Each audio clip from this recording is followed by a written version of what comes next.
online communist forum hosted by the Provisional Central Committee of the Communist Party of Great Britain. As is usual, this evening's meeting will be introduced by Comrade Jack Comrade, who will speak on behalf of the PCC on the main political issues of the week.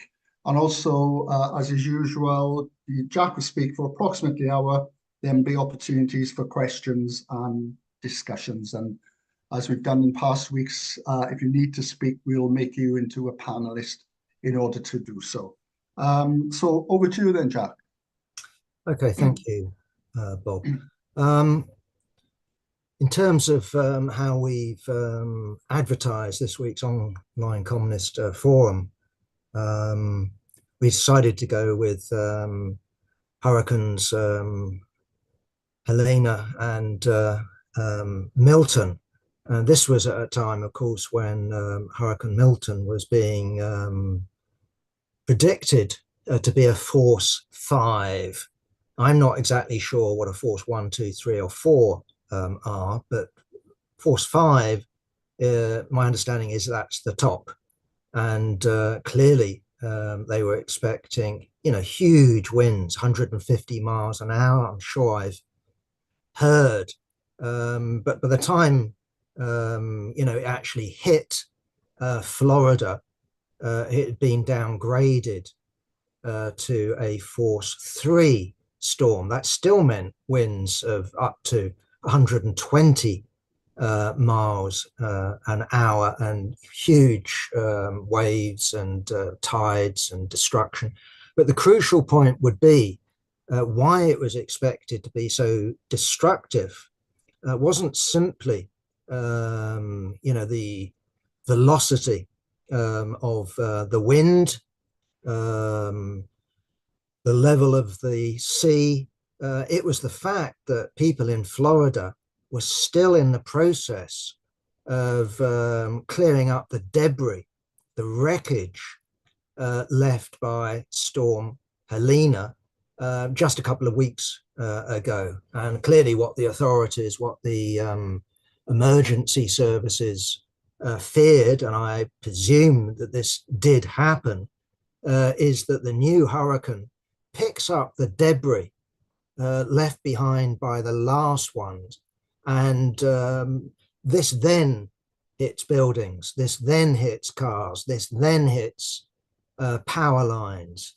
In other words, if you take Hurricane Milton, it wasn't simply its force, it was the fact that it followed so quickly behind Hurricane Helena.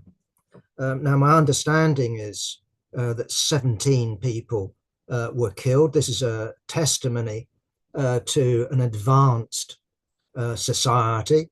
If this had happened in a Bangladesh or in India, then the death toll would clearly be in the thousands. Right? There's no doubt about that. So the authorities evacuated people. My understanding is 80,000 people were put in shelters. The advice was given out. It was given out clearly that if you could evacuate Area X, Area Y, Area Z, that would be something that you definitely should do.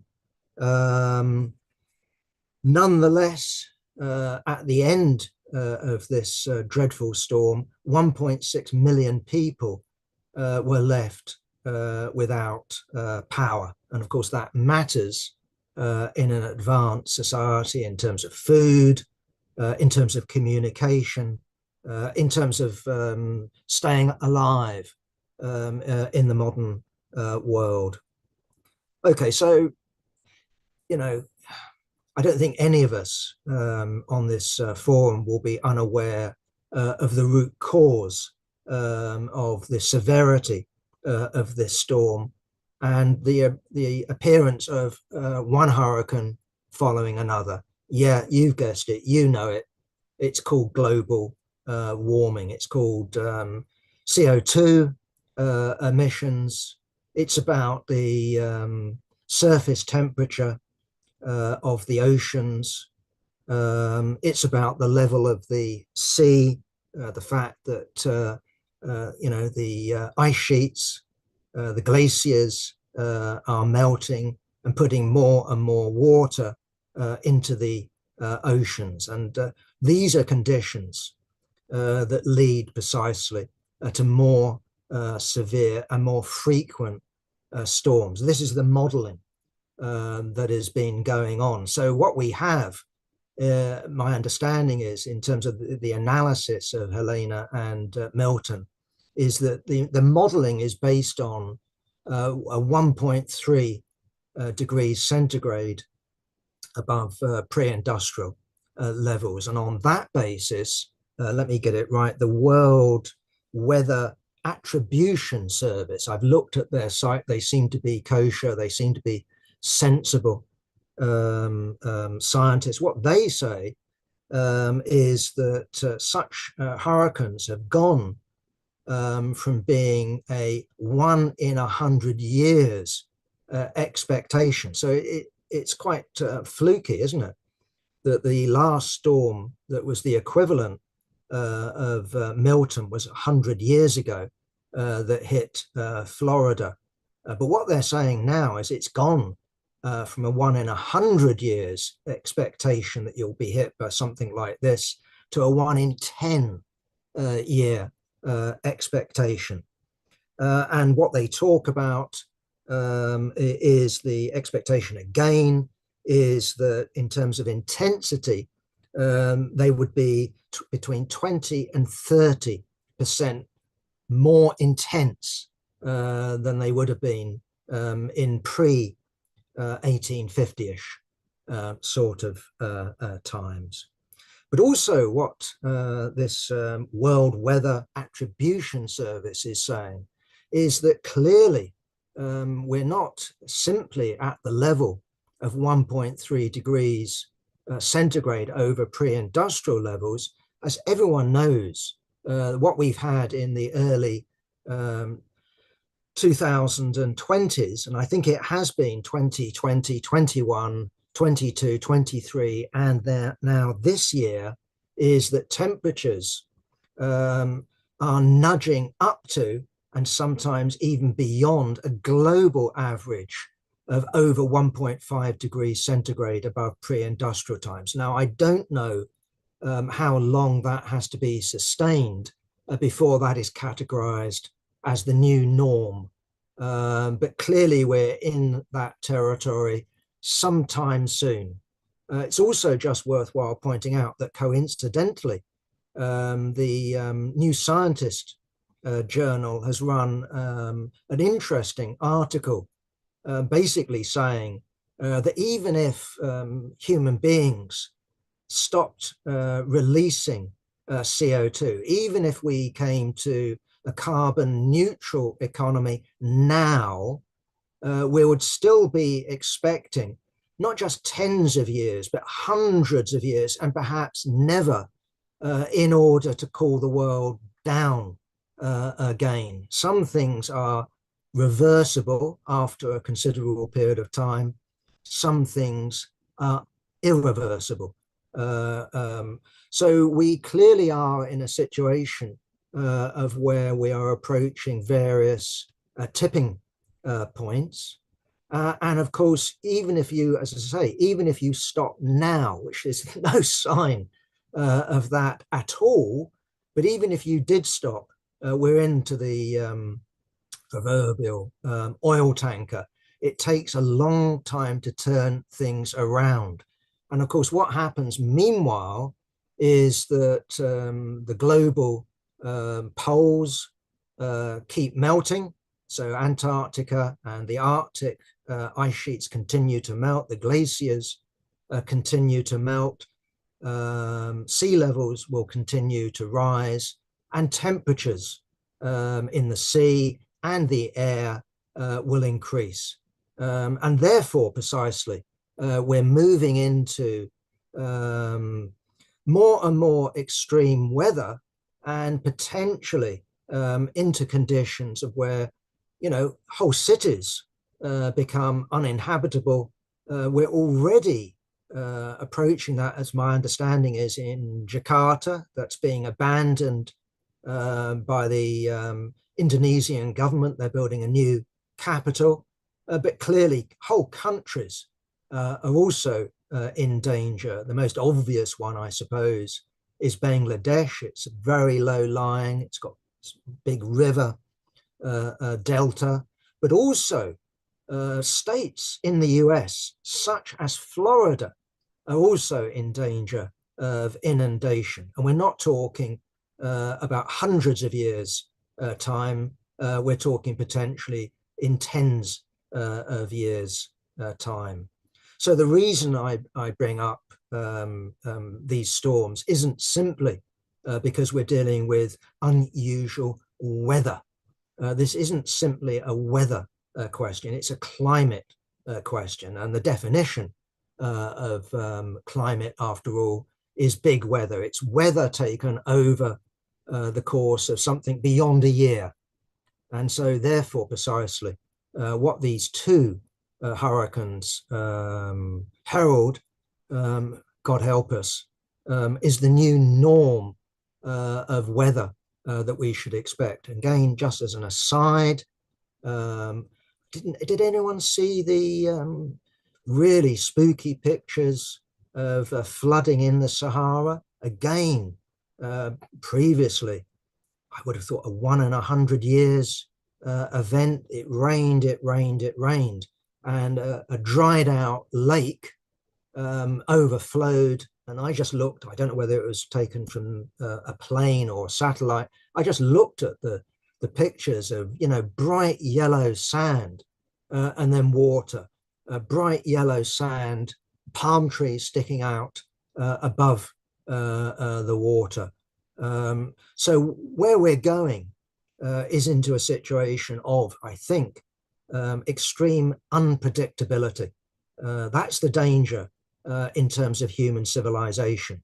The traditional agriculture areas, for example, the Central Belt in the United States, can be turned to desert. Various parts of the United States, cities like Houston, cities like, I don't know, St. Louis, Jakarta, maybe Rotterdam. These cities can simply be left underwater. And what then happens in terms of human beings, where they live, what happens in terms of refugees, this is something that in terms of capitalism, clearly the market can't deal with. Whether capitalism or the capitalist state will rise to the challenge, that's an open question. But the challenge is there. We're no longer in the realm of speculation. It's about how we actually deal with this phenomenon of global warming. And from our angle, the only human, the only rational, the only civilized approach is collective decision making, is ownership and control over the means of production, and shifting from production for the sake of profit, for the sake of accumulation, over to production for the sake of need. Okay, shifting now in terms of subject over to Israel and its wars.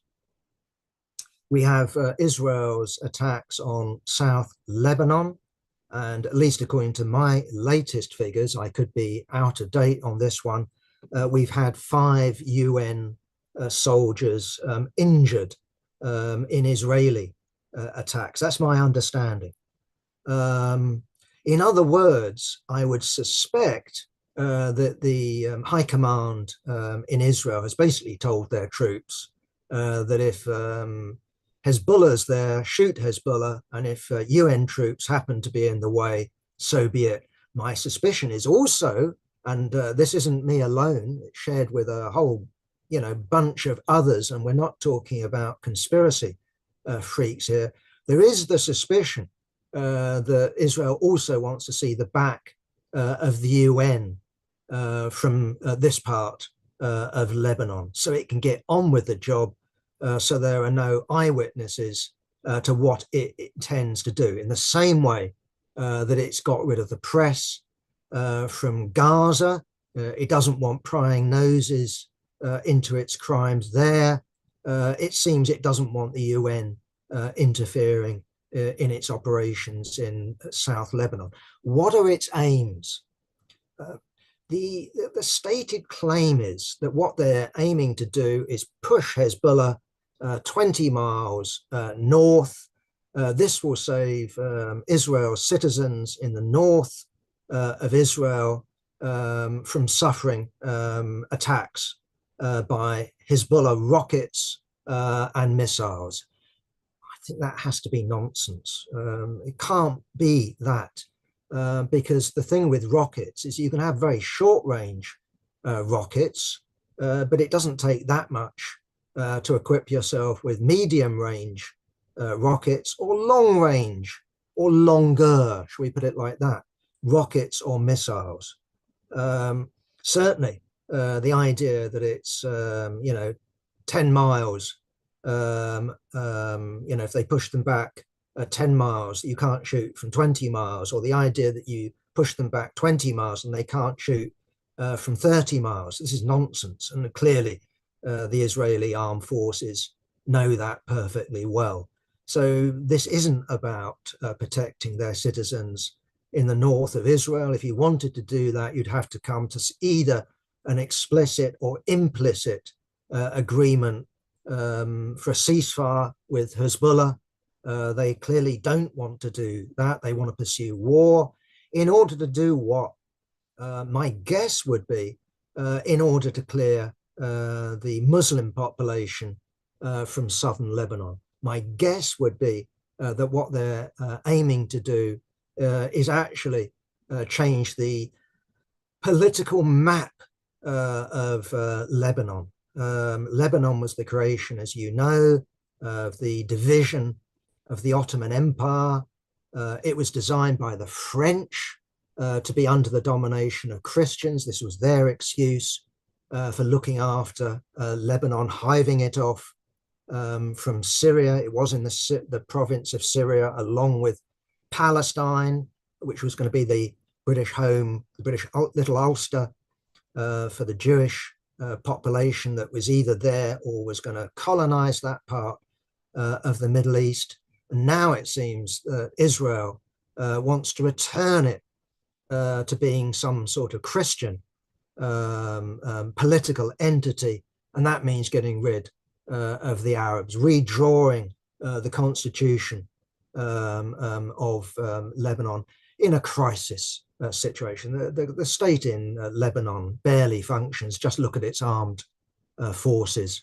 They're not intervening. They're not capable intervening in any decisive way, either against Hezbollah, but nor against the Israeli army. They're not defending Israel they're not defending Lebanon against the Israeli invasion. We also have to look south. And again, the speculation is looking at what's going on in Gaza, the instructions to clear, Area D5 of the civilian population. The accusation has been made by a whole number of journalists that this is the so-called general's plan. I can't remember the name of the general involved. I have read about it. I would recognize the name if I heard it. Either way, the suggestion is that this is putting to operation the general's plan, which basically can be summed up as get out or starve. And he claims that this is the way to meet Israel's objective to defeat Hamas and get back the hostages. Again, you just go, this can't be true. This is just nonsense. You ain't going to get back hostages, are you? By bombing the place, bombing. Not only will Hamas fighters get killed as you drop bunker buster 2,000-pound bombs, but so of course will the hostages get killed in such a military action. So you have to dismiss the idea that this has got anything to do with the stated war aims of the Israeli cabinet. It's not true. Nor, of course, will it eliminate Hamas. Hamas doesn't just consist of fighters who've buried themselves in tunnels in North Gaza. It's a popular movement. It's a political movement. It's implanted in the midst of the Palestinian masses, both in Gaza and on the West Bank, and of course in refugee camps outside Palestine. So they also will have support in Jordan. They'll also have support in other parts of the Arab world. So these stated objectives clearly are not the real war aims of Israel, and therefore the possibility, at least, has been raised that what Israel is aiming to do is carry out not only the general's plan, but the plan at least explicitly expressed of some members of Netanyahu's cabinet to recolonize at least the northern part of Gaza with Jewish settlers. Now you say, well, what's going to happen to the south? Well, in my humble opinion, the reason why they leave the south is because they are waiting to push that population of 2.5 million people over the border into Egypt, into the Sinai, or leave them to starve. In other words, it's get out or it's genocide. That seems to be what Israel is embarked upon. And as they're putting it into practice in Gaza, we should expect a similar program to be put in operation when the moment is ripe on the West Bank. And clearly, in terms of the West Bank, there's already 700,000 Israeli Jewish settlers on the West Bank. Clearly, there's legislation waiting to be enacted in terms of more annexations. Israel has obviously formally annexed the Golan Heights, Syria's Golan Heights. That was something they captured in '67. They've also annexed East Jerusalem, and clearly, in terms of this government, amongst their other strategic aims is to annex the whole of the West Bank. And if they do that, out of necessity, they've got to get rid of the Palestinian population, because if you're annexing it, what do? Either have two classes of citizens, one who can vote, the other who can't vote. Is that sustainable? Well, I don't think so. But get rid of the Palestinian population from the West Bank, maybe even do what some others are suggesting in Israeli politics, and that's get rid of the Arab population from Israel proper, the pre-67 borders of Israel. That is the real war aims of Zionism. And I'm saying Zionism advisedly, because this isn't simply something you can put down to Netanyahu and what are called the parties of the extreme right. This is the program of Labour Zionism. It goes back to the origins of Israel in '48 and all the way back to the idea of Herzl and a colonial settler state that he outlined in his book, The Jewish State. Okay, yeah. In terms of perhaps, this is speculation, the conditions for launching a war front, and I'm talking about a real war on the West Bank, a war that will actually force people to move in the same way that we've seen people forced to move in Gaza, is Israel's pending attack on Iran, and then a counter from Iran. We don't know when, we don't know what.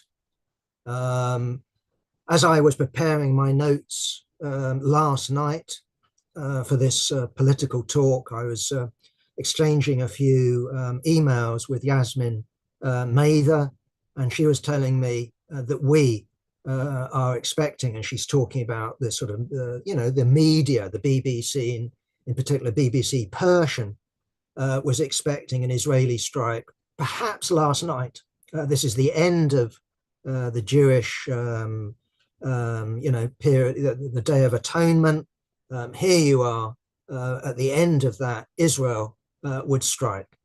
We are told by the United States that Israel shouldn't attack Israel's nuclear facilities. It shouldn't attack its oil production facilities, not processing, not distribution, it's extraction facilities. On the other hand, we've also seen Joe Biden laying down numerous red lines over the last year, and the Israeli cabinet, the Netanyahu government, completely ignoring anything that the Biden administration says, and clearly they're engaged in a game of doing anything they can to get Donald Trump elected. And it should be pointed out that, of course, the more that the United States does to say that we will back Israel no matter what, and that's been the message, in spite of them humiliating the dog owner, the handler in this case, the United States continues to say it will back Israel to the hilt. And of course, that has a domestic effect in America. It's not going to put Republicans into the Democrat camp. That's not likely to happen, but it could do something for the Democrat camp itself by getting voters saying, I'm not going to vote for Genocide Joe and his vice president, because it's going to be the same program. You have Joe Biden bowing out. What's Harris said that's anything different to Biden? And the reality is that she hasn't said anything, which you wouldn't be surprised at. So the more that Netanyahu keeps Biden online, the more that Trump pushes the line that Israel should finish the job, the paradoxical effect could actually be Arab and other such voters, Arab American voters in the United States, deciding to stay at home on the day. And that matters, because if you look at what's going on in terms of the polls and what other test of opinion have we got until it actually counts, what we've got is an indication, according to the psephologists, that Harris's honeymoon period has come to an end. In other words, Donald Trump initially was put on the back foot. I mean, remember the debate, the presidential debate. He didn't come out of that with shining colors. But since then, what we've seen is Donald Trump make gains, and we've seen Kamala Harris make losses. Now, that isn't to say that we know who's going to win, because we're not just dealing with popular opinion. Crucially, we're dealing with 6 swing states, you know it all. And in those states, what you can see is some of them, Harris is nudging out ahead. In others, it's Trump that's out ahead. But what you're in, as they'll all tell you, that you're in such a narrow margin of error that you can't judge it. And also, I'd simply put this in terms of the discussion. We would have, I think, shy Trumpites. Just as in Britain, you've had this phenomenon of shy Tories, that when pollsters ask people, what are you going to vote in the next general election? Some Tories at least have the, how should we put it, the sort of psychology that they feel guilty about voting Tory, and they keep their mouth shut or say, I'm undecided. But that is a known something, both sides of the Atlantic. So really what I'm saying is that it's too close for us to know, but you can't discount the possibility of a Trump victory. That doesn't change everything, but it changes a lot. It changes a lot when it comes to domestic politics. It comes a lot when it comes to international politics. I've already argued in this week's Weekly Worker, in notes for the war, that although Trump, for example, says he can solve the Ukraine war within 24 hours, by various land deals and other such agreements, what happens if Putin turns around and says, well, we've had hundreds of thousands of troops injured and killed. That isn't enough for us. We're not simply, for example, following J.D. Vance's solution, which is to freeze the front line where it's at. Russia might turn around and say, well, half of Donbass and a bit of the south, and joining Ukraine, Russia to Crimea with a land corridor, that's enough for us. But maybe they don't turn around and say that. What then happens? Does Trump then fold his arms and say, shucks? Does he say, in that case, we'll just carry on talking? Or does he, for example, take the initiative to give not the go-ahead for others to give the go-ahead for cruise missiles such as Scalp or Storm Shadow or the German Taurus for Ukraine to use on the territory of the Russian Federation, but the United States takes the lead, and the United States takes the lead in upping the escalation. I don't think it's an exaggeration, although I don't think it's in an immediate prospect. I think Trump is right about one thing, and that is, if we take the Ukraine war and the escalation that's going on, with Britain taking a lead in terms of Storm Shadow, then this points to a World War III. This does point to nuclear war. This is something that we should take with deadly, deadly seriousness. And I'm really underlying it simply because at the moment, Trump, when it comes to Ukraine, presents himself as a peacemaker. He doesn't say the same thing when it comes to Israel, Palestine. He says, finish the job. And clearly, both Democrats and Republicans are united in their effort to surround China and to strangle China, to get rid of this only serious strategic, full spectrum strategic challenge to US hegemony. It's not that China's about to take over, but it's the only serious candidate at the moment. And that is something that both sides of the aisle are united on. And also in that context, it's just worthwhile mentioning what's been going on in Iran.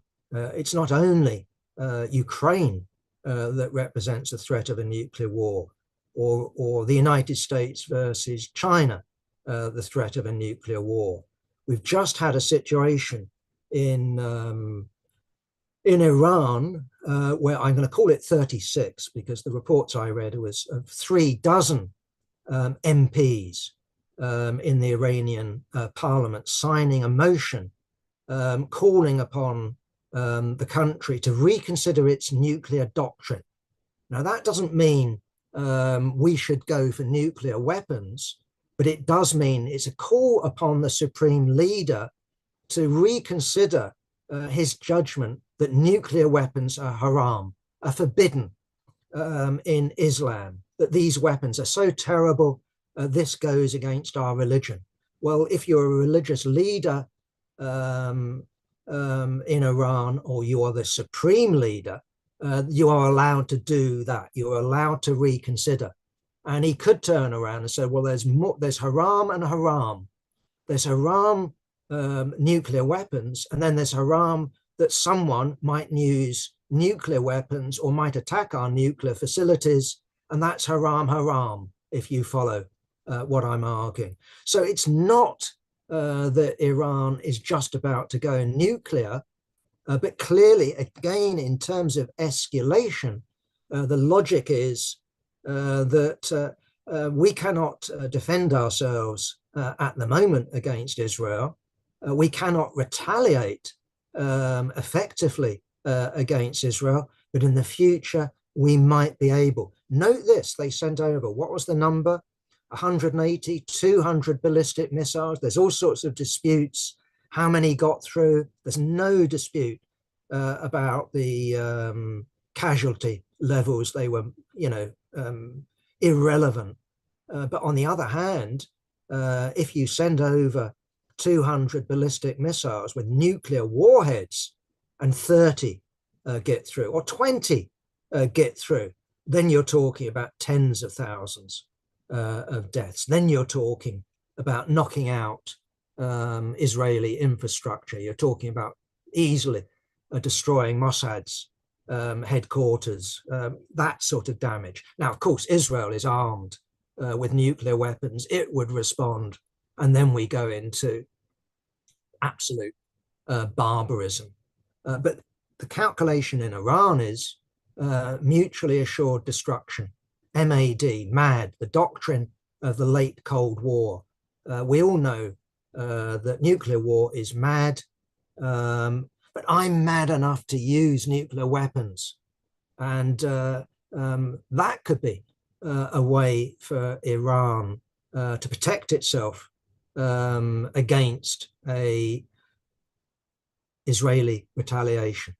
Note also Putin's statement on the pending Israeli attack. Israel will attack. There's no question of that. It's a question of how severe the attack is. My understanding also is Iran has sent messages to Israel, the United States, and all the rest of it. If they do X, we're going to do Y. If they attack our oil facilities, this is how we will respond. If they attack our nuclear facilities, this is how we will respond. If they take out the supreme leader, this is how we respond. And I don't know any of that, but I do know that those messages have been sent. That's my understanding of the situation. But precisely what's happened is that Putin has said, quote unquote, don't dare attack Iran. And what this is an indication of is a coming closer alliance between Russia on the one side and Iran. And whether that it's not going to go to a NATO type level of defense. If someone attacks Iran, they're also attacking Russia, but going towards it. Is Russia just about, for example, to start supplying Iran with sophisticated aircraft that can fly, that can stay in the skies? Is it about to supply Iran with S-400s, which my understanding, which would be very limited. This is the most advanced Russian surface-to-air missiles, for example. Is it going to, in other words, beef up Iran's defense? I would very much expect that will happen. But from Iran's point of view, of course, what it really wants isn't to throw itself in with Russia, which it's done to some degree by supplying cruise missiles. It wants actually to have a rapprochement with the United States. It wants to be let back in to the community of nations. It wants the end of sanctions.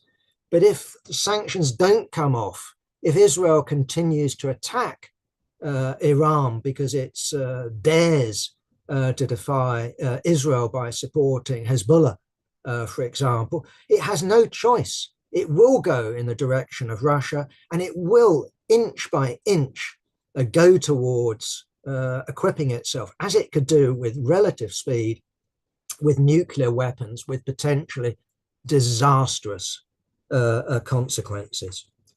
Okay, just a footnote on Israel, Palestine, Iran, and all the rest of it. The arrest, or we think, of the head of the Quds force. The light is going in my room. I haven't got my glasses on. Esmail Ghani. He's the replacement for Soleimani, the one that the leader that Israel took out in a missile strike.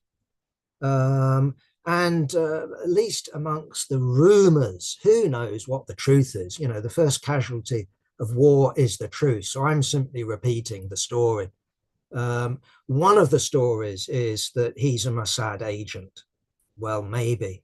Or maybe this is a story of the sort that Stalin used to make up. Lenin surrounded himself with German, Japanese, British, American, you name them, German agents, you know, Zinoviev, Kamenev, Bukharin.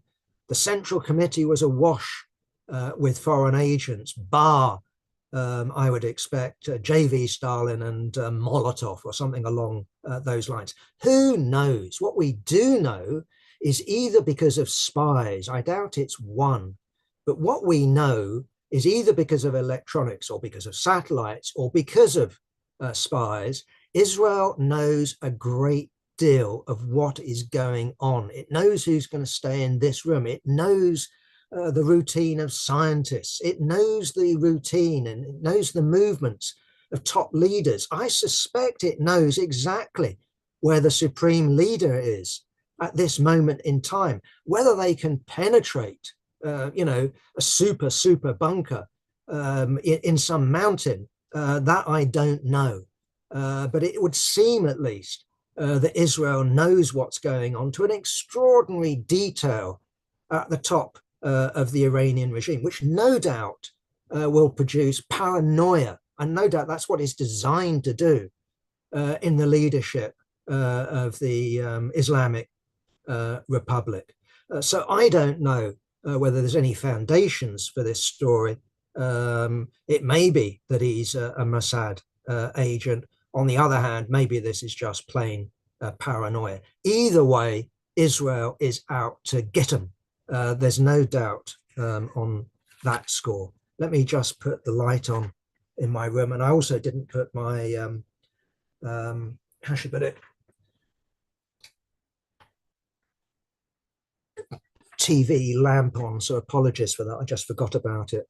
All these early evenings now, or you know, dark evenings. Anyway, moving on to the United States, I've already mentioned the opinion polls, Kamala Harris, Donald Trump neck and neck, and all the rest of it. But I just thought this side of things was also worth mentioning, and that's an interview that's been released or leaked, I suspect released, from a forthcoming book by Bob Woodward.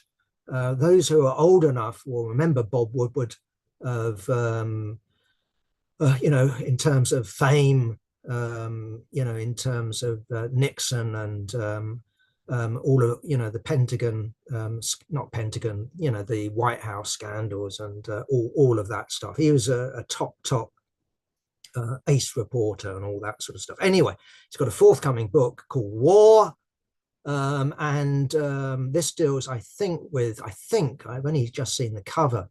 It deals with Israel, it deals with Ukraine, and I think it deals with Afghanistan. On the other hand, it could be China, so forgive me.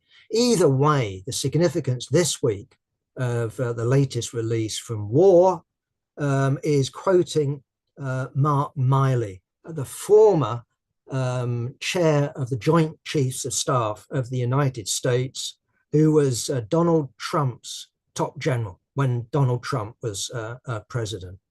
And Bob Woodward has Mark quoted as saying that Trump is fascist to the core. Well, no surprise. You know, it's a sort of well, we know that's what he thinks.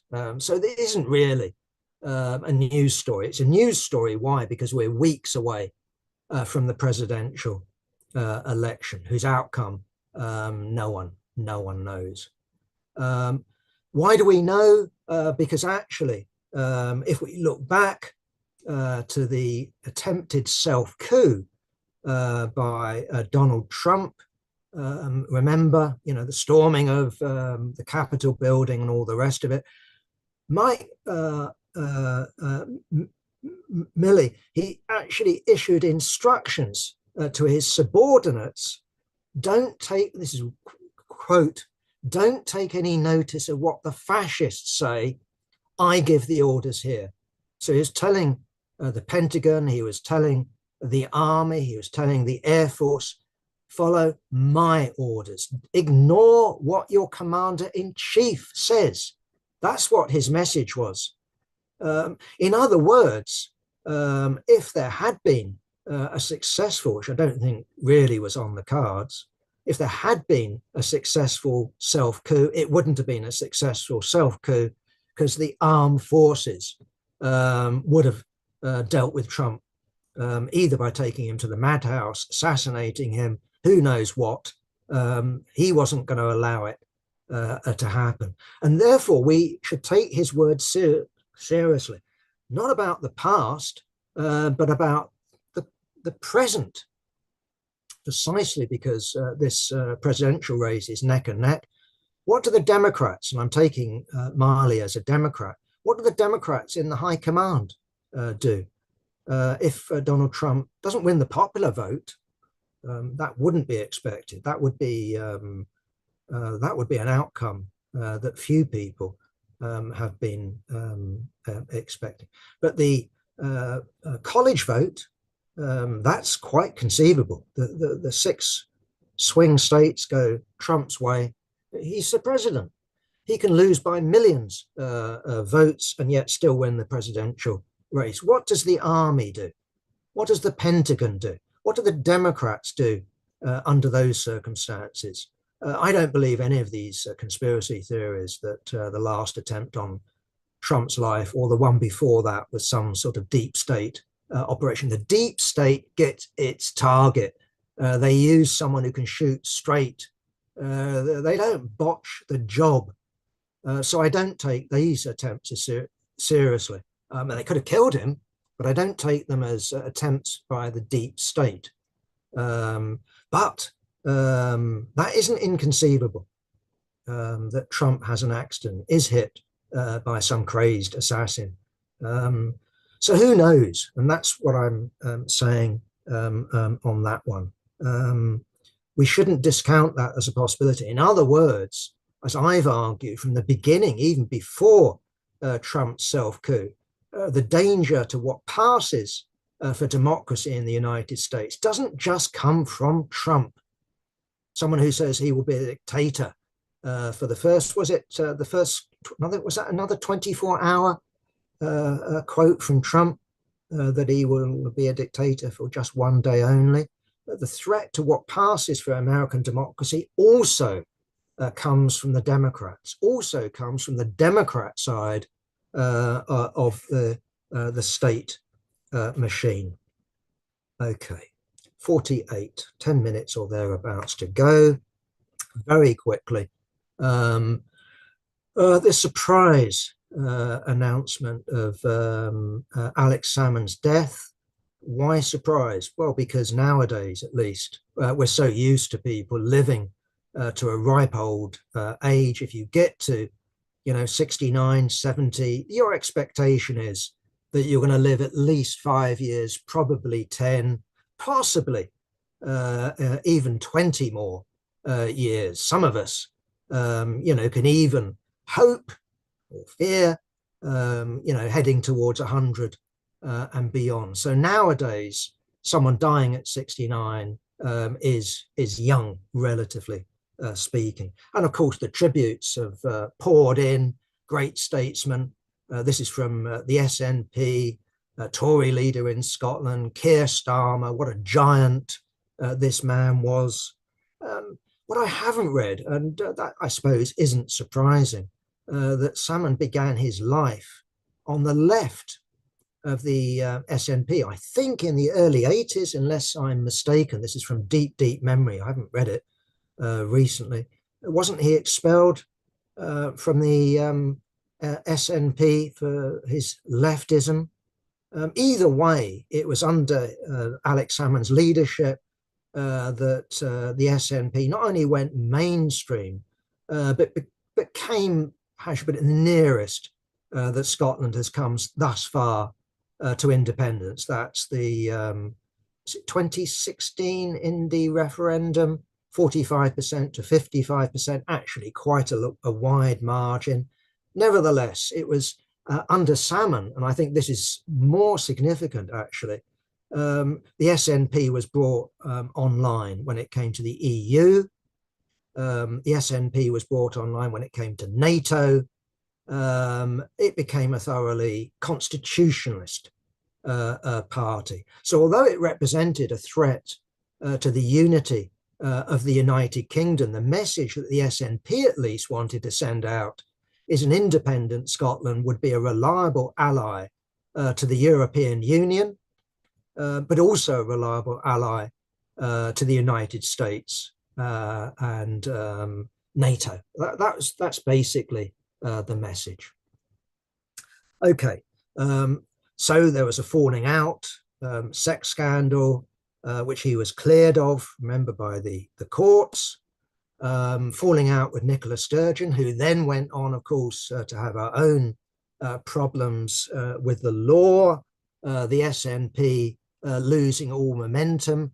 He launched ALBA, which made, surprisingly, in my view, okay, I'm very much an outsider. I'm a resident down here in London, but I have to say that I was surprised by the lack of success of ALBA, because it stood in the PR elections, and to my memory again, didn't get anything beyond 3%, which is a pretty abysmal failure. What was Salmond's programme?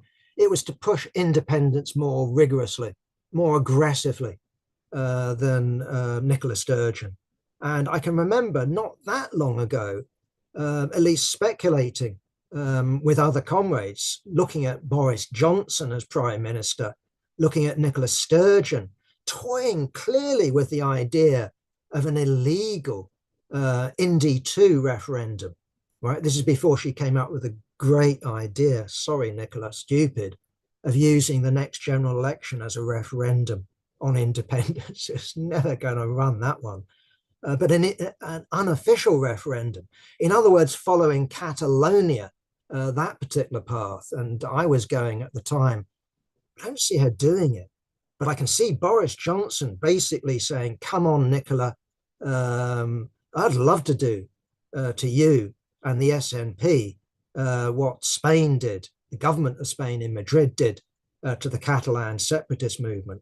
Because you are going to look into my eyes, this is Boris Johnson, and you know I'm not going to blink. I know you're not going to go and fight for independence, and I mean fight for independence. And if the Scottish National Party isn't prepared to take up arms to fight for independence, it's not going to get it. The government in Westminster ain't going to grant it. When it came to Ireland, it granted it. Here you are after World War I. It could have fought, but it decided, sod that.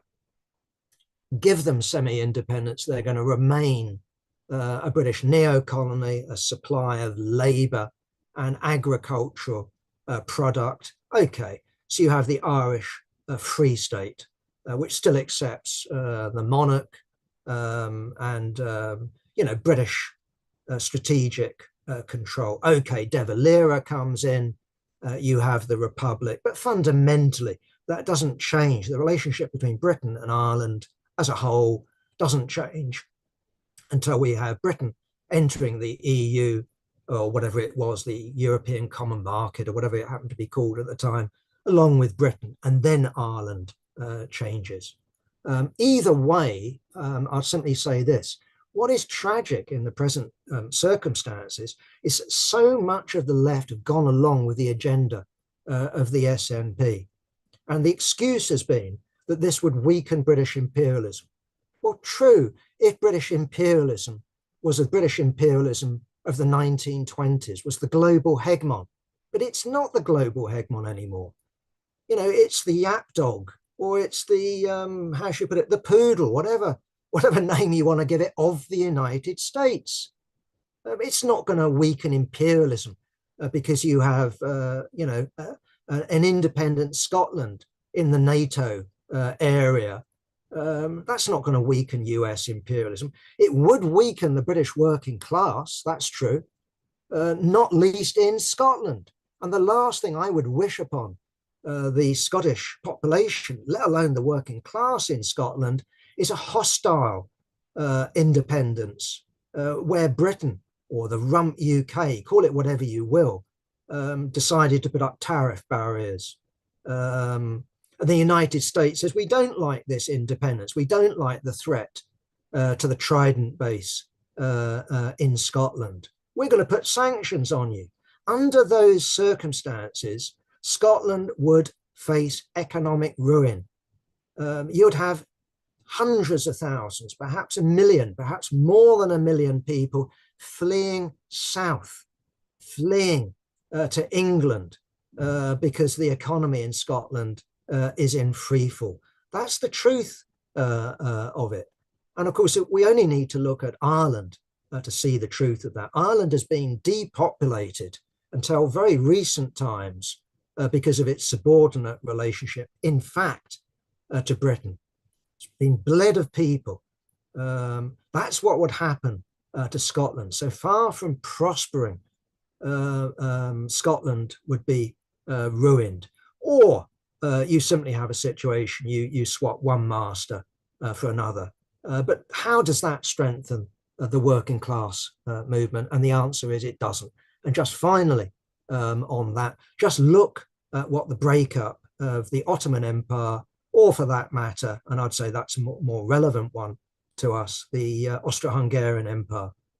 You had Serbia, you had Bosnia, you had Romania, Hungary, all broken apart into rival states. Did that help the development of the working class movement? Or was the working class deproletarianized? What about agriculture? You went from vast estates where you'd have had a proletarianized workforce back down to self-sufficiency, even at the level of peasant agriculture. That's not something that we would recommend. And yet you had the Scottish Socialist Party, Spew, a whole host, resisting socialism, the whole host of them, socialist appeal, all advocating Scottish independence, sometimes blessed with the name socialist, just an absurdity. Socialism needs unity between countries, unity between nations, not the balkanization of Britain. No, that's not our road to socialism.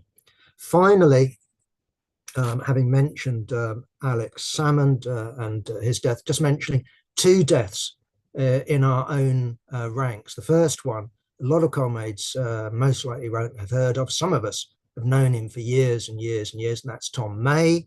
He's someone I knew. God, I'm going to write an obituary, hopefully. I think one of my first experiences as a young member of the Young Communist League, I'd have been a very callow young man. Joined the Young Communist League, I think when I was 13. People at 13 tend to think they know it all, me included. And I can remember being in a meeting of the Young Communist League. I was mouthing off as usual. And this giant of a man came in. Bloody hell.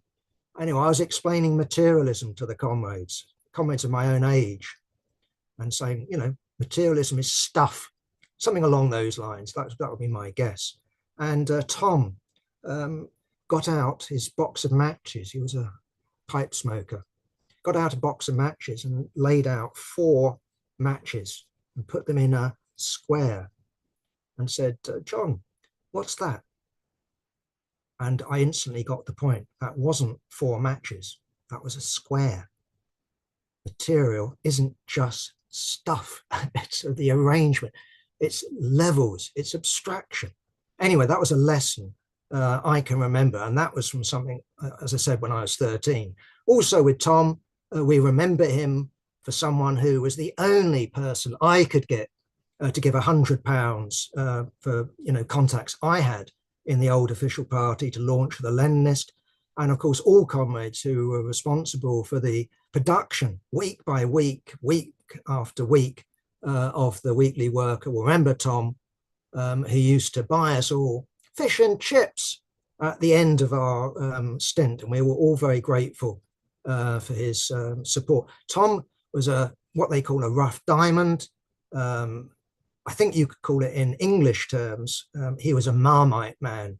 People either loved him or hated him, but I was someone who could both love him, but also see the problems in the man. Yeah. Also, we've also lost Kevin Bean, not only a member of the CPGB, but a member of our Provisional Central Committee. And Kevin came to us. I can't remember when. I'm going to have to look all this sort of stuff up. But again, I can remember him coming along to Communist University. I didn't know him from Adam. And I think I'd been talking about Ireland or something like that, and correspondence. I think we just published correspondence between myself and a leading IRA prisoner who just died. He'd been released. He was one of the key guys in the peace process. And here was my correspondence with him saying what we need in Ireland is a communist party. And Kevin gets up and says, well, the thing is, these people really were nationalists. And you really need to understand that although they can talk left, they still fundamentally remain nationalist. And the other point I just wanted to raise in terms of my memory again of Kevin, and I could sort of deal with hundreds of different memories of him, but I can again remember being on my hind legs at Communist University, talking about whatever I cannot remember, and a comrade getting up, viciously attacking me from, was it Philosophic and Economic Science Review, the Roy Bullites, and they usually shout their contributions. You know what they're like? You can't say the dictatorship of the proletariat. You can't say the rule of, you got to say it really out loud to show you mean it. You've really got to denounce imperialism by shouting it as loud as you can. And I got up and I was in my head, I was going to bite the guy's head off. I was going to just rip him to pieces. And I just caught, or maybe Kevin caught my eye. I don't know what it was. I just caught Kevin's eye in that particular moment. And Kevin, I don't know, you know, it's like mind reading, isn't it? What's what human beings do. And in my reading of Kevin's mind, it was, maybe I'm completely wrong, but in my mind, Kevin was saying, the guy's mentally sick, John. Treat him kindly. And I thought that in, you know, just that tiny sort of nanosecond, I thought, you're right. And I replied rationally, politely, calmly. Against my nature, I admit it, but that was Kevin, someone who was very, very humane, but at the same time, that shouldn't convey any political softness. So he had that humane side, he had that understanding side of other human beings, but at the same time, he was principled and wouldn't give way on political issues. So he can combine the both, and we will miss him. We will miss him in writing in the Weekly Worker. We'll miss him at Communist University. He was a great comrade and will be sorely missed. So thank you, Bob. Yeah, thanks, John. Thanks, Jack, for that. I mean, I'm sure all comrades have all sorts of memories of both Tom and Kevin. I certainly do, and I think both whom I remember as very committed communists. Okay, comrades.